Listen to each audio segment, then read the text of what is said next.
Has technology made getting a job harder? Artificial intelligence may now be deciding if you can put a roof over your head, and new technology has made the job market the most competitive it's ever been. My name is George. I'm unemployed and I live with my parents.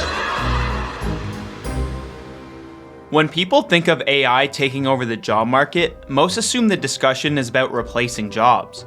Mainly that hyper-efficient robots and algorithms can do better, such as McDonald's opening kiosks to order from instead of from a cashier. They took our jobs! Yeah, they took our jobs! But this isn't a new phenomenon. Jobs are replaced and made extinct through new technology all the time, yet the unemployment rate long-term has gone down. Nobody complains about the loss of knocker-uppers, a career where people were once paid to bang on your window in the morning to wake you up before the invention of the alarm clock made that primitive. There are short-term unemployment spikes during times of rapid technological improvement, but over time, people will adapt to new careers that the emerging technology creates. What's more concerning is how artificial intelligence is taking over the hiring process and how technology is surprisingly making jobs harder to get. If you've applied to a corporate job in the past few years, you likely went through a process like this. First, you find the job on a site like Indeed, Monster, or LinkedIn. Once you decide to actually apply to the job, you'll often be taken to an external workplace management software such as Workday. If selected for an interview, your next step could be done through HireVue, where a computer asks you questions and you must record your answers in a given time requirement. From there, you might have a couple of virtual interviews via Zoom or Microsoft Teams, and, depending on your location, a final in-person interview. That's a huge commitment, all for the slim chance that you'll be chosen. These steps have all been made more complicated by new technology and artificial intelligence. Firstly, you're competing against a much larger talent pool for the same job. You might have heard your elders say something like, "I got my first job by walking in telling the boss I'm a hard worker and I'll never be late." Sorry, Grandpa, that's not how it works anymore. These job sites display the opportunities publicly and there's rarely a barrier to formally apply. As a result, job postings are flooded with applicants, thus reducing your chances.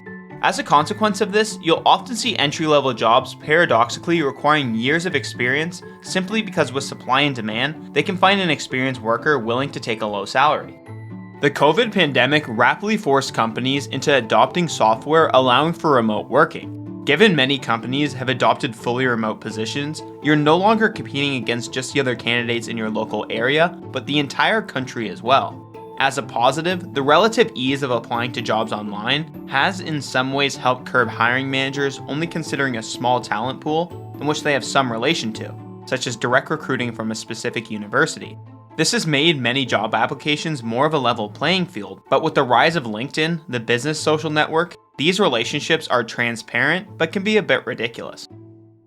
Noticed you hadn't connected with me on LinkedIn, so if you could do that, that'd be great, thanks. LinkedIn is for lame old tryhards. LinkedIn is informally the site where everyone pretends to be a far more accomplished version of themselves. For many corporate jobs, expect the hiring manager to be viewing both your profile and your mutual connections. Many prospective applicants will embellish their resumes using buzzwords and other business jargon to seem more hireable. To stand out from the hundreds of applicants a job posting might have, the savvy will make online connections with people at that company and sometimes even speak directly to the hiring manager before even applying to the job. While this does give you a leg up on competition, for some fields, it's starting to become an expected part of the job application process, making the entire ordeal for getting a job way more taxing. When you actually formally apply to the job, you'll be scrutinized through artificial intelligence through something called an applicant tracking system. It scans for relevant keywords in your resume, monitors your body language in virtual interviews, screens potential candidates' social media accounts, and sometimes even automatically recruits people not even looking for a job. The applicant tracking system is necessary given the rising amount of applicants each job gets. It can isolate the strongest candidates to move forward with, but its decision criteria is a pretty scary mystery. Currently, there is no standardization of what an applicant tracking system can scrape data on, or the methods to determine a strong candidate. It's assumed what it's looking for is the same as a human counterpart: strong resume keywords, past experience relative to the job posting, and confidence in the interview. Those that support the AI praise its ability to be unbiased to candidates. For example, a human hiring manager might unconsciously favor the candidate that supports the same sports team as them, while the AI has no favorites. However, what data has shown is that the AI can be biased at scale. In fact, it can even be racist. In the 2020 audit of HireVue's algorithms, it found that minority candidates tended to be more likely to give short answers to interview questions, saying things like, "I don't know," which would result in the responses being flagged. Strong accents and cultural differences were also a challenge for the algorithms. In some tests, the algorithm awarded high points to candidates that spoke gibberish but with confidence, highlighting that the AI isn't really looking for a specific right answer, but awards a certain tone of speech.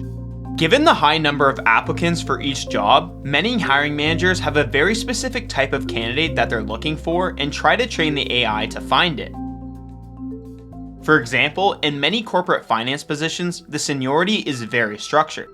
You start as an analyst, then are promoted to associate, then vice president, and eventually a managing director. If a company was looking to hire a new vice president, they would look for candidates that were at least an associate or already a vice president in the same industry. Because they have so many applicants for these jobs, they're likely to have applicants that fit that exact criteria.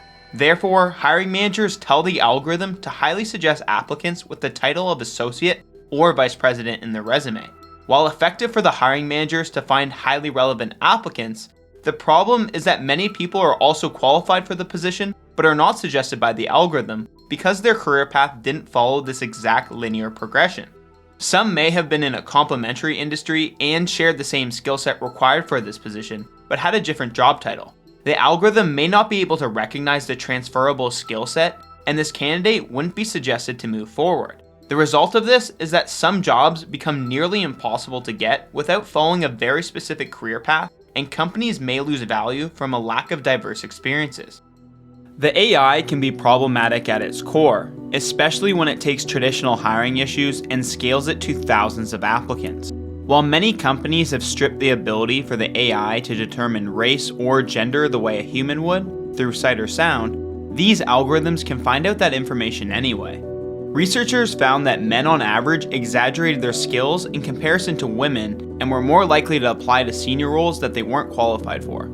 By accumulating thousands of these minor details, the AI is able to determine the sex of the applicant without actually seeing or hearing the person.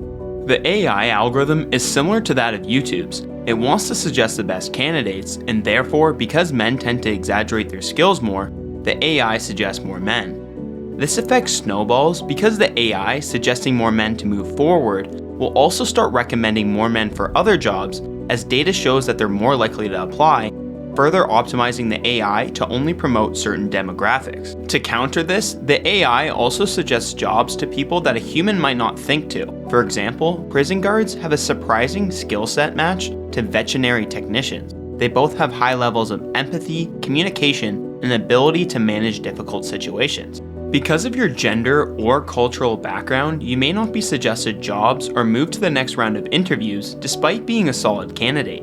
It all depends on if your resume and interview fit a particular criteria that the AI has determined to be valuable. But sometimes, due to poor optimization of the algorithm, it might prioritize something irrelevant to being successful at the job. Pushing algorithms in your favor may be one of the biggest challenges we face in the future. In a world where AI tries to reduce everyone to ones and zeros, it's only going to get harder to stand out. We need to train the algorithms to do better because we are all unique, trying to make it in a world that's only getting more competitive. It's time that the algorithms saw us for who we really are. We are humans, not data.